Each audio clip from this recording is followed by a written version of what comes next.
I'm Lee Moore. I'm Rob Moore. And this is the Chinese Literature Podcast.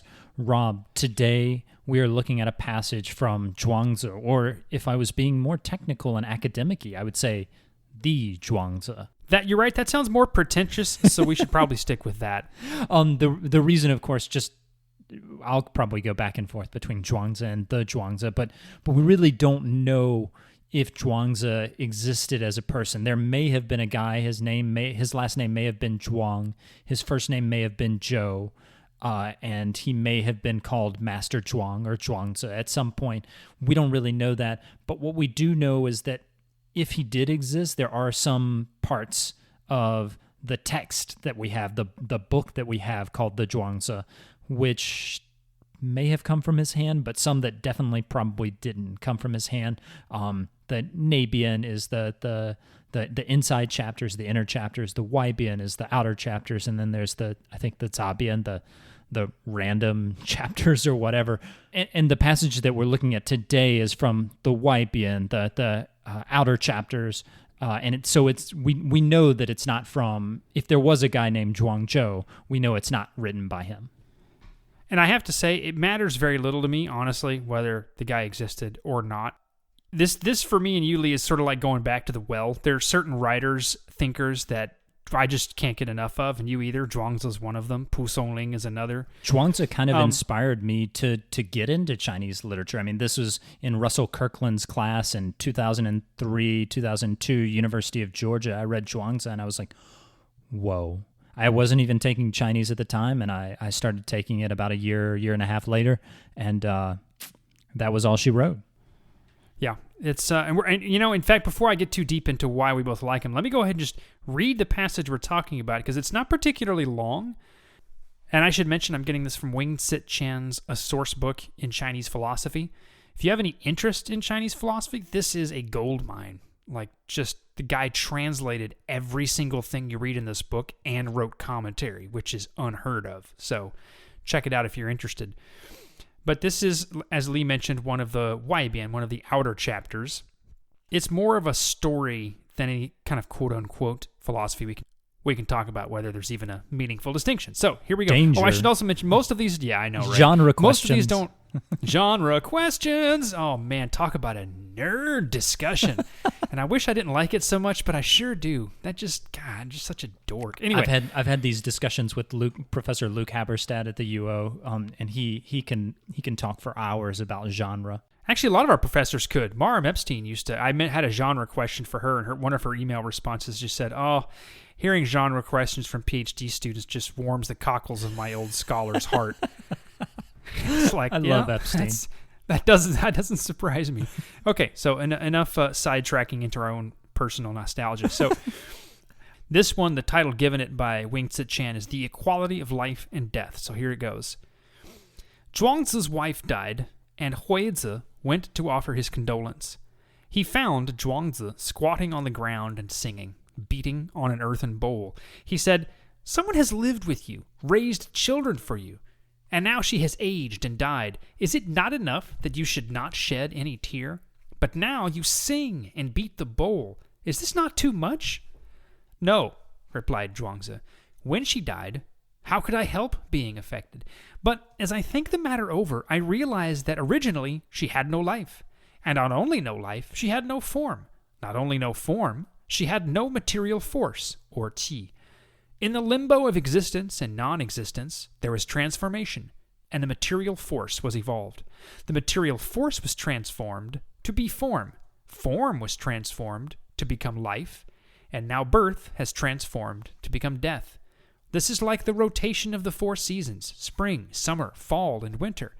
Now she lies asleep in the great house, or the universe. For me to go about weeping and wailing would be to show my ignorance of destiny. Therefore, I desist." So much here that I like, and you could almost pick, it's a lot to unpack, you could almost find a random quote from the Zhuangzi, and it would be equally interesting to talk about. I should mention that what Zhuangzi is referring to in part, and I don't know how familiar people are with the chronology here, he's preceded, of course, by Lao Tzu, who... Actually, I don't know, Lee, was Lao Tzu supposed to be his teacher, or did Zhuangzi just kind of pick this stuff up from him? Do you remember? I don't think that, so Lao Tzu, first off, probably didn't exist in real life. It's literally, the name Lao Tzu literally means old master. He's probably a collection of just various sayings that kind of have been picked up by village masters at one point or another. I don't think that Lao Tzu, in the story that is Chinese history / mythology, I don't think that Lao Tzu and Zhuangzi had a relationship, as far as I know. As far as this, he has a great backstory. I don't know if you're familiar with this one, but there's an old folk story about the reason he's called Lao Tzu is because when he was born, he already had long white hair and white beard. So Lao, meaning old, master, Lao Tzu. It's great. No way that one's true, but it's a great story.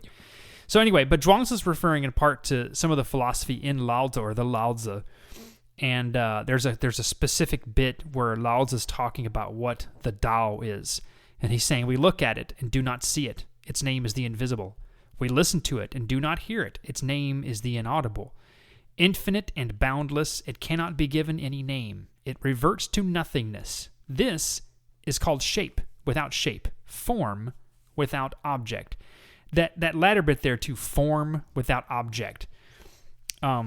If you're really wanting to hit the gas in your nerdmobile, you can bring up some Immanuel Kant at this point, because the great German philosopher had a lot to say about what's sort of behind the things that are supposed to exist. And so what Zhuangzi is kind of getting at least in part in his passage, and what Lao Tzu was getting at before him was, okay, so I'm here now. Great. What was before me? Cool. What was before that? How about before that? In fact, how far back can we go in this regression until we get a thing? And what they both come back to is it's just a constant cycle of form and transformation.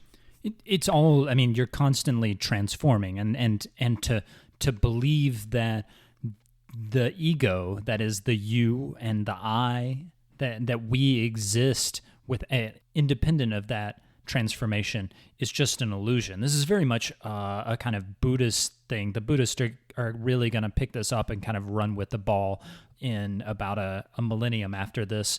This strain of Chinese thinking is, I think, one of the most fascinating and one of the most intellectually challenging that you have coming out of the early Zhou period. By the way, we should mention, this strain of thinking is one of the most interesting strains of thinking you have coming from Zhou dynasty thinking. And we should mention that this is kind of coming before China unites as a single imperial state in 221 BCE. So this is probably a couple of centuries before that, during the latter part of the Zhou dynasty. And this is some fairly early stuff. I still struggle, Rob, with this passage, because being attached to me, like, I can't think of the world without me, but that's something that, facing death, you have to reckon with. This world will exist without me here at some point, and it existed before that without me. I'm really worthless. I'm going to say that I'm worthless. I'm nothing to this world. I mean, if I can contribute a little bit, that's awesome. But it'll keep on kicking without me. There's a verse in one of the Psalms in the Bible that says, every man at his best is a mere breath, which is a very sort of Zhuangzian, Lao Tzian thing to say, except Zhuangzi and Lao Tzu would say it, and David may have written it with kind of a smile, but Zhuangzi probably would have said it with a laugh or a smile. This is the thing, I think, that always draws me back to Zhuangzi. If you just think about these passages from the perspective of philosophy, here's what they say about life. Like you say, it can be kind of grim in a way. Like, really? I'm just a random flow of particles, sort of everything that I am was here before I was, and it's going to be after me. Like, that doesn't mean I don't matter. And there's a point at which you can see Zhuangzi sort of transitioning out of this, right? So he writes, I was grieved that my wife died. Then I thought about the fact that everything that made her who she was there before her and transformed into her, and then she transferred. It's all just transformation anyway, as am I. Now, Zhuangzi's application, if you can even call it that, is basically to sing and dance. There is a Chengyu in Chinese that's drawn from this passage, gu pen er ge. Baidu translates it as to face death with a positive attitude, to literally, what did you translate that as? The earthen bowl is how Wing Tsit Chan translated it. Okay, so beat the earthen basin, beat the basin, and sing. If we're gonna go all in on this, Rob, I'm gonna say, always look on the bright side of death. I'm not. I was about to whistle, and I realized if I whistle into a microphone, it's gonna blow my system out. That's not gonna work. Yeah, exactly. People just like, did Skid Row just join him in the booth? What's happening? But I mean, so you've got to be like Zhuangzi is advocating for being positive in death, and so those of y'all who are studying Chinese, pepper your speech with it. Yep. If you're going to China, throw this one out there. You will blow people's minds. Is anyone going to China? Is that possible? Yeah, that's a good question. That's not one we want to take up right now. Zhuangzi would probably still find it funny, one way or the other. There was a time when we could go to China. And now there is not a time. This is not a time where we can go to China. This is the transformation of things. You just have to deal with it. I saw a really hilarious. I think it was a tweet someone posted in one of the nerd forums. Like it's not even like classical Chinese, but like classical Chinese from the Third Dynasty, or whatever the subgroup of the subgroup of the subgroup.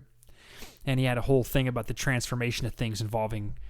I had a glass of chocolate milk. I put it in the freezer. It became ice cream. I took it out of the freezer and put it back on the table, and it turned back into chocolate milk. This is what is known as the transformation of all things. But we're sort of we're a little far afield here. But that's exactly where Zhuangzi would want us to be. Maybe it is. I should point out one thing. You mentioned that the Chengyu deals with a positive attitude in the face of death, but this is something even grimmer. This is positivity in the face of oblivion. Yeah. Which in some ways is much worse. The idea of death, I die, people are going to mourn and grieve for me, all the stuff that I was is gone. Oblivion is like it never mattered anyway. And they could be reading it a little too bleakly, but what I love about the way Zhuangzi deals with this, or the Zhuangzi deals with this, is that there are a lot of modern and postmodern philosophies that have a similar reading on reality. Like the thing you think is the problem, it's actually... I'm thinking specifically of Jacques Derrida. I don't know if you ever had the misfortune to have to study him in grad school. Thank goodness no. Yeah, I did. Anyway, but Derrida sort of delighted in pulling the rug out from everybody and going, ha, you think this is what's going on, but there's traces of things that preceded it that actually make it what it is, etc. And it's just this thoroughgoing sort of relativity. There's always preceding something that precedes something, etc., etc. But you always got the impression that for Derrida and the people who read him and follow him, this was like deadly serious stuff. Whereas Zhuangzi grabs an earthen bowl and just laughs about it. He's funny. He doesn't care. He's very funny. And I have to bring this up. You and I, in fact, I should also mention we recorded this one before, but there was a technical error. And yeah, I know, right? Well, it's actually better. Most of these are better when we do it the second time because we know what we're talking about, kind of know what we're talking about. Anyway, but one of the things we talked about before was how both of us are huge fans of Kurt Vonnegut. I think sometimes he's my favorite American novelist. But for me, there's something eerily similar in the way both of these writers look at reality, because Vonnegut, too, looked at some pretty awful and grim stuff, and his solution, quote-unquote, for it was laughter, absurdity, alien stories, made-up religions. He threw all kinds of comedy at the problem, and I know Zhuangzi would have approved. Yeah, the only way I keep from crying is by laughing. That's kind of the attitude I think you have to have when facing death, or it's the only one that generally works, and I think it's the one that most philosophers who are worth their salt, it's the position they end up taking. And I think that's why Zhuangzi is kind of the ultimate figure in Chinese literature, Chinese philosophy, Chinese thinking, that if there was one guy who I told you to read, one recommendation that I could give for the guy in Des Moines who knows very little about Chinese literature, doesn't really care, Zhuangzi's the guy I would have you read, because he's the philosopher. He's the beginning of a lot of the best thinking that Chinese thinkers have ever done, and it's something that figures like Vonnegut, like Kant, and others in the West are only sort of vaguely now starting to grapple with points that Zhuangzi had kind of settled. Absolutely. And I wanted to point out one more thing that for me is so striking about this passage, and that not nearly enough philosophers in the West have figured out, is it's a philosophy of narrative. In the both in the traditional sense, where you're reading this, and what we're looking at in this passage today is literally an anecdote. It's a story. But the idea of constant transformation in general is narrative, right? You have this thing, which becomes a thing, which becomes a thing. This one thing after another, this cause and effect, that's the basic groundwork of any story. And so it's a whole philosophy that says what you're looking at around you is being narrated. It's happening. It's a series of events. So from one event to the next, things are just going to change. And you have to be cool with things changing all the time. And that was something that I disliked intensely about a lot of the philosophy that I studied in grad school. I mean, for as much as I think Immanuel Kant, I mentioned him earlier, is interesting, it's very brittle. It feels like, I will now explain all of reality and give you a perfect schematic for how everything works. And you're like, I'm pretty sure that's not quite how things Zhuangzi would work. never do It's that, messier right? than that. Zhuangzi is messier, and he allows things to be messy. And there's pathos, there's emotion all through this. I think that pathos and that messiness is one of the things that I find so convincing about Zhuangzi, is because he reflects a more lived reality. He's not trying to be perfect. He's trying to just be right. He's just beating earth and balls. Like, look, I figured all this stuff out, and you know what? There's not a lot I can do about it. And since there's not a lot I can do about it, why not go ahead and just sing? I just find that such a powerful sentiment, because it's in a lot of pop songs too, and that doesn't mean it's not quote unquote deep, but there's so many collisions happening here that make me smile, and there's not a lot of philosophy that can make me smile. And I think that's a great place to end it. Rob, we'll let our listener go off and sing their favorite Monty Python song, or maybe chant the benediction for the Baconist from Cat's Cradle by Kurt Good Vonnegut. reference. Go read Cat's Cradle. Whatever floats your boat or finds your lost remote, as some poets from Atlanta once said. Another great song. I don't know if Zhuangzi would like this or not. I think Zhuangzi would be a fan of Outkast, if he ever even existed. Which, yeah, that's but to be fair, does anyone ever exist? Would Zhuangzi even agree to that? So we should have ended with me saying it makes me smile. Now people are like, oh man, now we're just going to be in the relativity graveyard. And to bury this should we podcast, leave him in the relativity graveyard, or should we end with one more thing? Let's bury this podcast in the relativity graveyard. Just remember at the end of this to go grab you an earthen bowl, and it will make more sense. And sing. Yes. I'm Lee Moore. I'm Rob Moore. And this is the Chinese Literature Podcast.